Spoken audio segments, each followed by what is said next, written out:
Hey you guys, it's MJ. How are you? Look, I have the final pieces that I'm taking with me to Brighton for now. And I can't quite kind of believe where I am, what I've become, the opportunities that are dropping in, the profound lessons and changes, and feeling really grateful. And felt inspired. I've obviously just collected and was driving down the backcountry lanes, and then I felt inspired to share with you a little insight about like what the intuition is and why does it guide us to our highest potential, and why our highest potential is the highest potential of all. And the uniqueness of it is that only one self can connect to one intuition. Like, there isn't a way to get to know the intuition except by your own exploration and inner knowing, by meditation and, you know, practicing that awareness. It's not easy necessarily. Most of us have pain and reactive patterns, and we want to blame each other for everything, and, you know, all of that. And yet increasingly in this consciousness expansion, we're learning that the intuition is like the almighty teacher. It's the Holy Spirit ultimately, you know. It's the connection that is the altar. It's the altar of God, right? It's the altar of our source point. It's all that we are. So the connection is simply in the title of this share. It's that the intuition really is the infinite. It's the infinite intelligence of our totality, which is the depth of our own beings and the infinite expanse of the universe. So how we connect to our intuition is how we yoke that infinity connection so that our actions are in alignment with infinite potential, rather than the reversal of that, rather than believing in the limited I and separation. And so essentially acting out of fear to protect ourselves from our own wounds, which when we heal our wounds, we expand, we merge. Hence that this breakthrough of really being able to sit and hold space for our emotional clearing and our emotional density. And it's increasingly challenging. I find like I'm still in my own self sitting with the betrayal wounds, and I do honor every single interaction, no matter how painful it is showing us an element, an aspect of self that needs healing. And although we can get like caught up in it, and but that's where humility comes in. That's where self-compassion comes in, is that we can go into those reactions and go like, fuck you, you bastard. And then suddenly go like, whoa. You know, what's actually happening here? What energy is this? And I'm so thankful to have this practice where I can work through the energies and always come back to a loving perspective, always come back to a compassionate perspective, and forgive it all. And then, to be honest, these accelerated like transformational emotional healings are just, well, tangibly speaking, I could say I have loads of energy. I love showing up. I am not afraid of my emotions. So even when it gets kind of sticky and icky and painful, I can just sit there and be with it until it sifts through. Super aware of, like, for me at this point in my life, like the next level total transformation is like money and relationships, romantic relationships. So it's looking at really connecting on a soul, heart, mind, physical level with a being who intends to create that similar frequency in their own reality, right? So those two marry, meet, and then extend that vibration for the collective. And yet that's coming into manifestation as I continue to integrate my self-worth, work through these healings, hold the vision, and then move in that direction. So I get a sense of like directions I'm moving, but I'm ever increasingly aware of like not gripping hold of anything, not controlling anything, not thinking I know how it's going to all turn out, but integrating and crystallizing into the new frequency and the vision that looks like. So it's peaceful, it's grounded, it's practical, it's abundant, but again, in like the simple life kind of way, you know, like good food, good people, good land, and yeah, just embracing that kind of simplicity, but radiating massive amounts of love and massive amounts of healing energy for the collective, right? So, you know, many of the new paradigmers, it is that there's a natural vision of that, and how we integrate, how we transition is really about us staying connected to the intuition, knowing that the intuition is the infinite, is source, is the infinite intelligence within us all that can align us to our soul purpose and align us on the physical plane so that our actions are moving in that kind of positive, intuitive direction. And at the same time, we have the clarity to hold space for when those deeper healings occur. And they're coming up thick and fast. That's why I think a lot of us feel this strong urge and desire to keep sharing the process, because so often when we endeavor it, or just in life generally, we're so afraid of our emotions. We're so locked into patterns, physically, cellularly speaking, genetic, ancestral, and karmic. We're locked into these patterns in a real way, and there's part of our consciousness which is afraid because we've been persecuted. We have tangible, visceral fear in our bodies around speaking up, around standing in our truth, around facing the patterns of our families, around all of these things give us a fear, like we're gonna lose it all, like we're gonna lose everything, like everyone's gonna deny us and everyone's gonna kill us, or everyone whatever. But it's not true. We're living in lighter times. We're living in more aware times where the darkness is fading away, where we're coming into our power and coming into our light. And we have to be courageous enough to step into that, shine that for ourselves and other, regardless of what the circumstances look like. That's sort of the big piece about why we have to listen and honor the intuition, because certainly in the first, like, you know, process of transitioning, it all can feel really intense and scary. And it's like, what's happening? I can't deal with all these feelings. And honestly, increasingly for me, what's shifting is like the fact that I'm just better able to hold space. And the reason I know that, like, the relationship stuff is where I'm having to look next at is, like, one, higher intuition knows there's definitely something about sexual energy in my purpose. And then two, it's like, that's where I'm being triggered. I'm being triggered in my sort of programming and my belief system and my thought streams around romance and around men and around that being connected on that level. So, you know, I'm very aware of the money work on an intuitive level, and then having to do the energetic release and the healing around love and romance and love and sex and love and marriage and all that kind of stuff. So it's weird stuff. It's really weird, you know, to be an adult where you're supposed to be like, I know everything, and then like continue to have these breakthroughs where you know nothing at all, and you're having to kind of shift your own consciousness, your own awareness, your own set point of, like, knowing that what you're projecting out is you, knowing that what you're protecting out there is essentially just protecting you from part of yourself. It's like, when you really start to get that, it starts to be a lot easier to make hard decisions. It starts to get a lot easier to just be a bit more ballsy and, like, take risks. And I know that, like, sometimes when we grow, when we become more mature, when we become more aware, we can look back. And I can see both. I can see the light and the dark of my aspects now. So I could see there is a part of me that was just, like, impulsive. Most of my life, I've just been like, fuck it, I'm gonna do it. And, like, I would just buy the ticket. I would just, you know, get my backpack. I just did stuff. And all these years later, I'm suddenly like, oh, weird, not everyone does that. And the shadow side of that behavior is carelessness, is fuck you guys. Like, there's a, you can rip worlds apart. And that's, for me, part of the, like, still working out that karmic energy of destabilizing something potentially. And yeah, that's why now is so beautiful, like the intuitive recognition and crystallizing the teachings and crystallizing the learning, right? Where I can look back and honor where I know in my sort of, I'm looking for, so sort of my encyclopedia of learning for my own soul.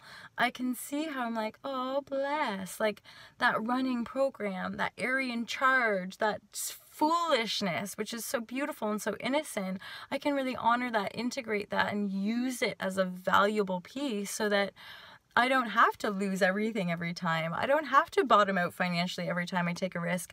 I don't have to, end a relationship because I have to pursue my career and I'm an independent woman and, blah, blah, blah. There's a much more holistic sense of self now where that sense of independence is an illusion as well, because I'm fully in the depth of recognition of how we need each other.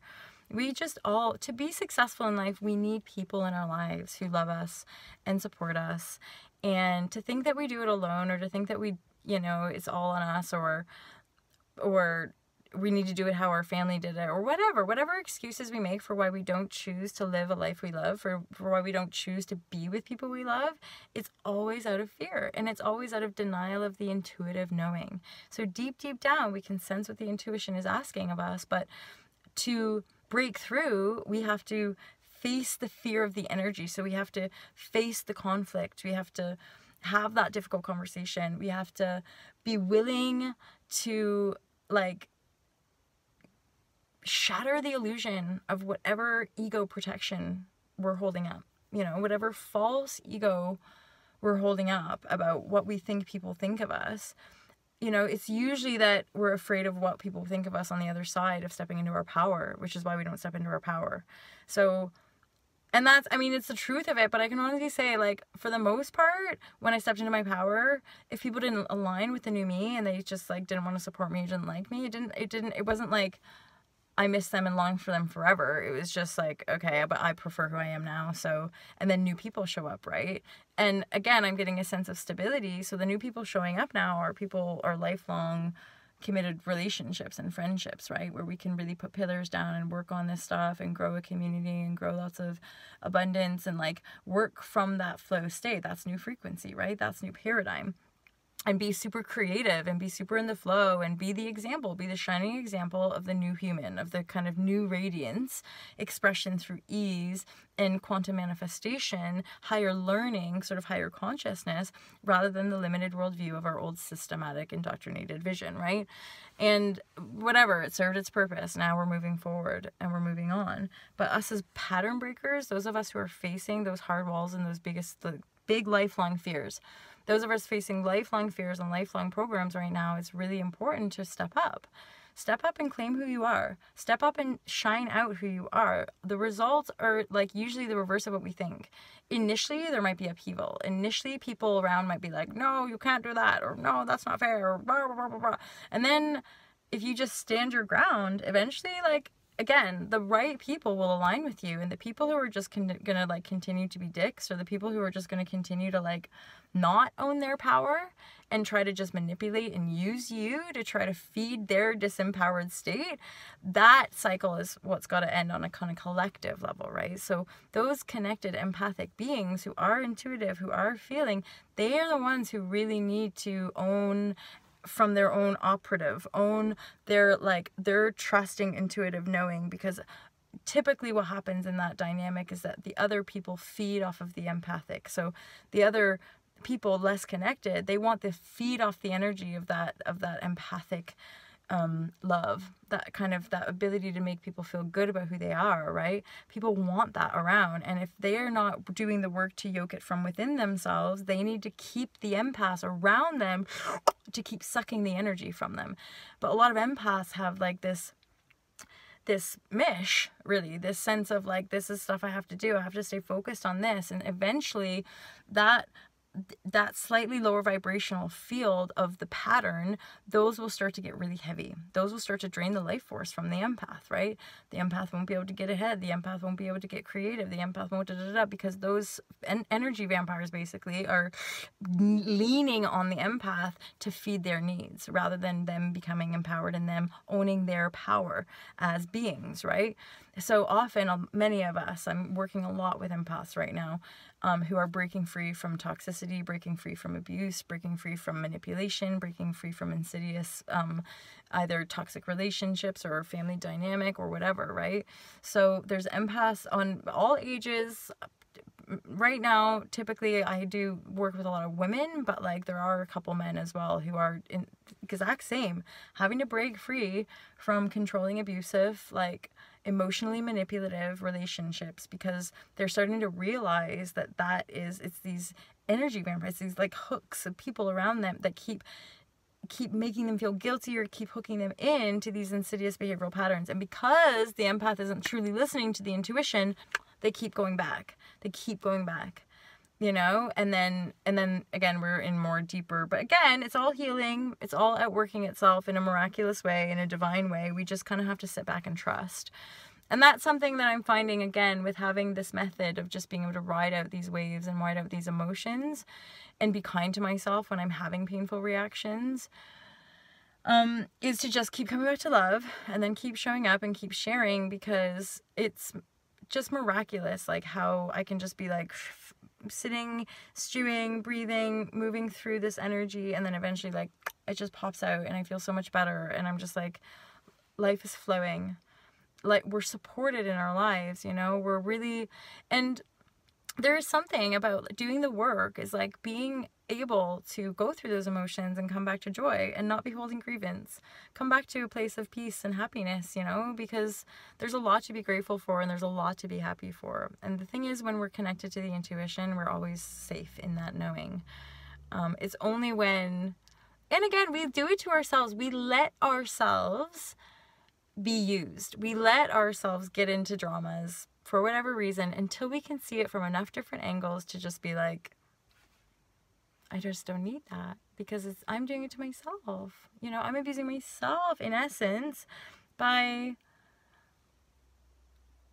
not really trusting and feeling deep down. And usually if we do, we can then look back and be like, yeah, you know, that energy wasn't quite there, or maybe they weren't really telling the truth, or they're not feeling really good about them, you know, like whatever. And that's something that I'm finding the intuition is really helping me with, is like honoring the intuition so that I can honor the highest self of all, but at the same time not make excuses for people who are behaving in ways that are not in alignment with their source point.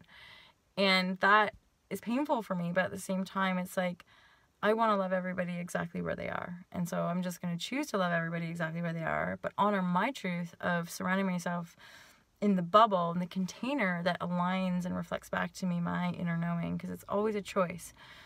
It's always a choice, you know? And when we know that with other, it's their choice too. And that's part of the deeper compassion, is containing all of their experience, and knowing that every person is in their divine path. And the only time we're getting freaked out about something is when we're not in intuition and we're actually trying to control something that's out of our control, that and when it comes to ego is when it starts to feel really sicky, really, like when it's ego driven, it's the fact that we're acting and reacting from that place of the pain, of the wound, right? And then alternatively, it's like at the same time, we have to honor the fact that if we are in those kind of relationship dynamics, we have to express ourselves honestly, because in relationship, we'll be triggering one another's deepest wounds, right? So when we're going through these energetic shifts, these big emotional upheavals in our lives, it's because our higher self is asking us to transform. It's asking us to make big changes. So we're feeling big energetic shifts and feeling like we're being pulled in every direction until it kind of snaps, right? Until we finally break, until we finally go, okay, fine, I'll do this, I'll do that. I'm going to make these structural changes and basically not give a shit about the consequences. Everything will sort itself out. You'll sort yourself out on a higher level, but you have to take the leap. If you don't take the leap, if you don't face your old self, if you don't face your fears, then you just stay in patterns. You stay in patterns, and they're toxic, and they usually get worse. And yeah, so not advisable really to deny yourself, because whether you deny self or deny other, denial is denial. It doesn't matter. Denial is denial. When we deny other, we deny an aspect of self. When we don't look at what that thought or energetic press against is, that makes us think that we can just treat them however or whatever. When we're pressing against that, we're denying self. So we're either denying love, we're denying freedom, we're denying our power, we're denying a wound, something, right? when we're in attack mode. And it's brutal because you just have to keep sitting with it. That's all I can say, is that I'll just keep sitting there in my shame and betrayal and looking at all my thoughts going like, fuck you, how dare you, and then just keep sitting with it and be like, wow, I really don't fucking need those thoughts anymore. Like, I don't need those attack thoughts. I don't need those thoughts of betrayal and people being shady and people doing this and people doing that. Like, I don't want to tell those stories anymore. So I see it, I look at it, be like, what up, yo? Thank you for the vision of that. Thank you for that creation. Good learning on a soul level and a physical level, I guess. Happy to let it go. Happy that I can see it and let it go.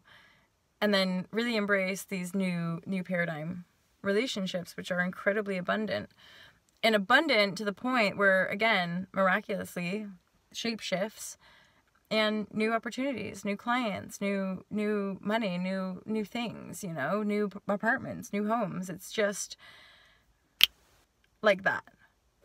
Shift, energetic choice, boom, new reality. And pretty effortless as well, I gotta say. You know, considering, like, everyone's like, moving is so stressful. I'm like, no, staying fucking stuck is stressful. Being stuck in a shitty pattern that is hurting you and hurting other people, that is ultimately what destroys us and what destroys this planet. Us thinking it's fixed, us trying to fucking fix it in place and keep it in place and keep it.